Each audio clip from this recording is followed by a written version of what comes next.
নমস্কাৰ সকলোকে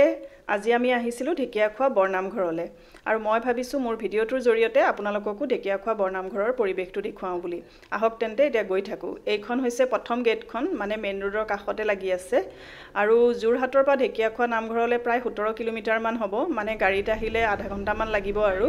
এতিয়া আমি এয়া গৈ আছো খুব ধুনীয়া এটা পৰিৱেশ মানে গাঁৱলীয়া ৰাস্তা তাৰ মাজে মাজে গৈ আছো আৰু মেইন ৰোডৰ পৰা মানে 3 কিলোমিটাৰ মান হ'ব আৰু এয়া আমি আহি পালোহি চাওক মহাপুৰুষ শ্ৰী শ্ৰী মাধৱদেৱৰ দ্বাৰা স্থাপিত ঢেকিয়াখোৱা বৰনামঘৰ আমি এই গাড়ীখন একেবাৰে নামঘৰৰ ভিতৰৰ মানে একেবাৰে ওচৰলৈকে লৈ আহিব পাৰিছো যেহেতু এতিয়া মানুহ কম থাকে সেইকাৰণে একদম ওচৰলৈকে লৈ আহিব পাৰি আৰু আমি অৱশ্যে ইয়াত আহি শৰাই ভাগ দিয়াৰ কথা আছিল সেইকাৰণে আজি আহিছো আৰু এয়া ইয়াতে ধুনীয়াকৈ দোকানবিলাক থাকে আপুনি শৰাই ঘৰৰ পৰা নানিলেও হয় ইয়াতে সকলোখিনি পোৱাই যায় আমিও ইয়াৰ পৰা লৈ ললো লৈ পেলাই এতিয়া আমি গৈ আছো নামঘৰলৈ বুলি আপোনালোকো আহি থাকক লগে লগে আৰু খুব ধুনীয়া এটা পৰিৱেশ আৰু দেখিছেনে ইমান ধুনীয়া চাফ চিকনকৈ ৰাখিছে খুব ভাল লাগিছে দেখি আৰু লগতে এয়া মোৰ শাহুমা এয়া আৰু আমি আহিয়ে ভৰি হাত ধুই এয়া শৰাই লোৱা ঘৰ আৰু ইয়াতে আমি শৰাই ভাগ জমা দি লৈছো আপোনালোকেও চাই লওক এয়া কাষতে লাগি আছে শৰাই আনিলে আপোনালোকে ইয়াতে জমা দিব লাগে আমি এয়া সকলোখিনি জমা দি মেলি এতিয়া গৈ আছো এইফালে এয়া চাকি দিবলৈ মানে চাকি লগোৱা ব্যৱস্থা অকমান বেলেগকৈ কৰি থোৱা আছে যেহেতু তেল তেল হৈ যায় ন গুটেবোৰ সেইকাৰণে এয়া কাষতে মানে ব্যৱস্থা কৰি থোৱা আছে চাকি লগোৱা ঘৰ এটা আছে আৰু এইফালে এয়া নামঘৰত এয়া নাম প্ৰসংগ চলিয়ে আছে দেখিছেনে আমিও সেইকাৰণে খুব লৰালৰিকৈ গৈ মেলি চাকি লগাই লৈছো যেহেতু অকমান নাম শুনিবলৈ পালে ভাল লাগে নহয় জানো এতিয়া এয়া চাওক চাকি ঘৰ ইয়াতে ধুনীয়াকৈ সকলোৱে বহি চাকি লগাব পাৰি ইয়াতে এয়া চাওক আজি যেহেতু মানুহ কম সেইকাৰণে খুব ধুনীয়াকৈ চাফা হৈ আছে নহলে পুৰা তেল তেল হৈ থাকে আমিও ধুনীয়াকৈ চাকি লগালো এতিয়া এয়া লৰাই লগাইছে সঁচাকৈ বিৰাট ভাল লাগিছে আজি আহি বহুত দিনৰ মূৰত আহিলো বাৰু আমি বাৰু ভাদ মাহত আহোৱেই কিন্তু ভাদ মাহত আহিলেও পুৰা ভিৰ থাকে যে একো এটা ভালকৈ চাবলৈ নাপাওঁ জানিছেনে মোৰ ভিডিঅ' বাৰু আগত আৰু আছে আগতে কৰি থোৱা কিন্তু আজি ভাবিছো আপোনালোকক যেহেতু মানুহ কম ধুনীয়াকৈ সকলোখিনি দেখুৱাবলৈ চেষ্টা কৰিম আপোনালোকে ভিডিঅ'টো শেষৰলৈকে চাই থাকিব আৰু এয়া হৈছে অক্ষয় বন্তি এই গছ দিনে ৰাতিয়ে জ্বলিয়ে থাকে আজি বহুত বছৰ হ'ল জ্বলিয়ে থাকে 500 বছৰৰ ওপৰ হ'ল এতিয়া আমি আহিছো এয়া নামঘৰলৈ বুলি মানে নামঘৰৰ ভিতৰলৈ যাওঁ আপোনালোকেও চাওকচোন ইয়াতে সেৱা লওঁ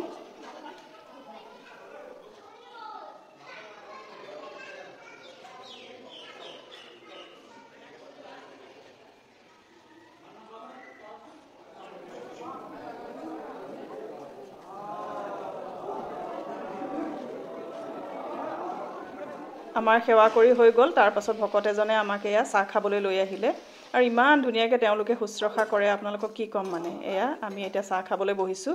বহুত দূৰ দূৰৰ পৰা আলহী আহে আৰু ইয়াত ধুনীয়াকৈ চাহ খোৱাৰ ব্যৱস্থা কৰি থৈ দিছে চাহ খাই মেলি আমি আকৌ নামঘৰত বহিলোহি অকণমান সময় নাম শুনিলোঁ তাৰ পাছত এয়া চাওক আমি প্ৰসাদ খাবলৈ পালোঁ আৰু প্ৰসাদ পাতখন কিমান ধুনীয়াকৈ কাটিছে দেখিছেনে কতো অকমান কাটা চুটা নাই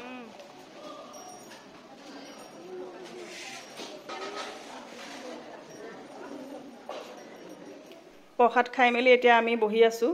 আৰু এয়া মোৰ লগত আছে শাহুমা ভিডিঅ' কৰা দেখি অকণমান হাঁহি দিছে আৰু এতিয়া আপোনালোকক মেইন থপনা ভাগ দেখুৱাওঁ আহক এয়া হৈছে মেইন মণিকূট ভাগ আপোনালোক সকলোৱে সেৱা ল'ব দেই খুব ধুনীয়াকৈ ওচৰৰ পৰা মই আপোনালোকক দেখুৱাই দিছোঁ চাওক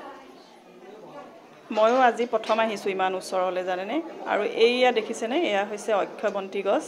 এই গছ বন্তি মাধৱদেৱে লগাই থৈ যোৱা আজি প্ৰায় 500 বছৰৰো ওপৰ হ'ল এনেকৈ জ্বলি আছে সকলোৱে আপোনালোকে সেৱা কৰিব আৰু এইফালে এয়া চাওকচোন এয়া হৈছে ঢেকীয়া ফুল আজিলৈকে আমি বাৰু ঢেকীয়া ফুল মানে গছত লাগি থকাটো কোনেও দেখা নাই নহয় জানো আপোনালোকে কোনোবাই দেখিছে যদি জনাবচোন আৰু ইয়াত এয়া চাওক কি ধুনীয়াকৈ থৈ দিছে বহুত পুৰণি আৰু খুব ধুনীয়াকৈ ইয়াতে চাওক সংৰক্ষণ কৰি থৈ দিছে ঢেকীয়া ফুল এইখিনিও হয় চাওকচোন খুব ধুনীয়াকৈ গ্লাছৰ বক্সৰ ভিতৰত থৈ দিছে ঢেকীয়া ফুল আপোনালোকক দেখুৱালোঁ এতিয়া বলক আপোনালোকক মই বাহিৰৰ পৰিৱেশটো দেখাওঁ এইফালে এয়া চাওকচোন মাধৱদেৱে ৰুই থৈ যোৱা এজোপা গছ এতিয়াও ইমান ধুনীয়া হৈ আছে চাওকচোন 1450 শকতে ৰোৱা গছ এতিয়াও ইমান ধুনীয়া হৈ আছে আৰু দেখিলে আচৰিত লাগে নহয়নে মই যে আপোনালোকক দেখুৱাবলৈ পায়ো বিৰাট ভাল লাগিছে এতিয়া বলকচোন আমি আৰু অকণমান আগবাঢ়ি যাওঁ আৰু বাহিৰৰ পৰিৱেশটো আপোনালোকক দেখুৱাওঁ এসময়ত যেতিয়া মহাপুৰুষ শংকৰদেৱ আৰু মাধৱদেৱে ধৰ্ম প্ৰচাৰৰ বাবে অসমৰ এঠাইৰ পৰা আন ঠাইলৈ গৈ ধৰ্ম প্ৰচাৰ কৰি আছিল তেতিয়া মাধৱদেৱ এই ঠাই টুকুৰালৈ আহি মানে এহাল বুঢ়া বুঢ়ীৰ ঘৰতে আছিলে তেওঁ কেইৰাতিমান তেতিয়া সেই দুখীয়া মানে বুঢ়া বুঢ়ী হালে তেওঁক ঢেকীয়া ভাজি দি ভাত খুৱাইছিলে আৰু মাধৱদেৱেও সেই ভাজি দি ভাত খাই বিৰাট ভাল পাইছিলে আৰু তেতিয়াৰ পৰাই হেনো এই ঠাই টুকুৰা নাম মানে ঢেকীয়াখোৱা হ'ল।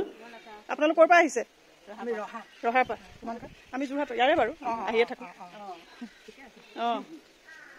আৰু এইফালে এয়া চাওকচোন, মানে মাধৱদেৱে যেতিয়া ইয়াত বুঢ়া বুঢ়ী হালৰ ওচৰত আছিলেহি তেতিয়া এই মূঢ়াটোতে বহি তেখেতে ভৰি হাত ধুইছিলে। আৰু এই মূঢ়াটো চাওকচোন ইমান ধুনীয়াকৈ এনেকৈ সংৰক্ষণ কৰি থৈ দিছে।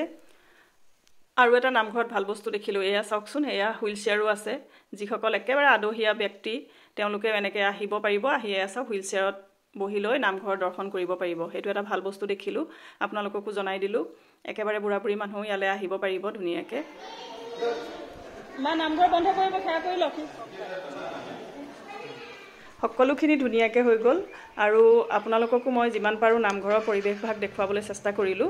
আৰু ইয়াতে মই কথা এটা কওঁ বুলি ভাবিছোঁ, মই যিখিনি তথ্য আপোনালোকক দিলোঁ সেইখিনি যদি ভুল হৈছে আপোনালোকে শুধৰাই ল'ব। ময়ো নাজানো বৰ বিশেষ, সেইকাৰণে মই আচলতে এইবিলাক কথা ক'বলৈ অকণমান বেয়াই পাওঁ। মই যেনেকৈ শুনি আহিছোঁ তেনেকৈ আপোনালোকৰ আগত কৈছোঁ। যদি কিবা ভুল ভ্ৰান্তি হৈছে আপোনালোকে ক্ষমা কৰি দিব আৰু নিজে শুধৰাই ল'ব।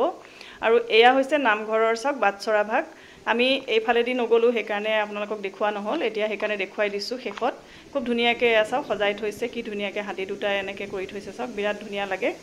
আৰু আজিৰ ভিডিঅ'টো চাই আপোনালোকে কেনেকুৱা পালে কমেণ্ট কৰি জনাব। আজিলৈ আহিছোঁ, বাই বাই।